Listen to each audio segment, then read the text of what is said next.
മഹാബലി. ഇത് കണ്ടിട്ട് ദേവന്മാർക്ക് അസൂയ തോന്നി. അവര് മഹാവിഷ്ണുവിനോട് പരാതി പറഞ്ഞു. മഹാവിഷ്ണു വാമനനെ ഭൂമിയിലേക്ക് അയച്ചു. വാമനൻ മഹാബലിയോട് 3 അടി മണ്ണ് ആവശ്യപ്പെട്ടു. പെട്ടെന്ന് വാമനൻ ആകാശം മുട്ടി വലുതായി. ആദ്യത്തെ അടി കൊണ്ട് ആകാശവും രണ്ടാമത്തെ അടി കൊണ്ട് ഭൂമിയും വാമനൻ അലർന്നെടുത്തു. കൂട്ടുകാരെ, 3ാമത്തെ അടി വയ്ക്കാൻ സ്ഥലമില്ല. മഹാബലി വാമനന് തന്റെ ശിരസ് കാണിച്ചു കൊടുത്തു. വാമനൻ മഹാബലിയെ ചവിട്ടി താഴ്ത്തി. എന്നിട്ട് എല്ലാ വർഷം ചിങ്ങമാസത്തിൽ തന്റെ പ്രജകളെ കാണാനുള്ള വരം നൽകി.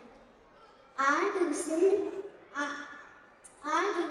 മഹാബലി വരുമ്പോൾ ഓണമാ. എല്ലാവർക്കും നമ്മുടെ ഓണാശംസകൾ. നന്ദി.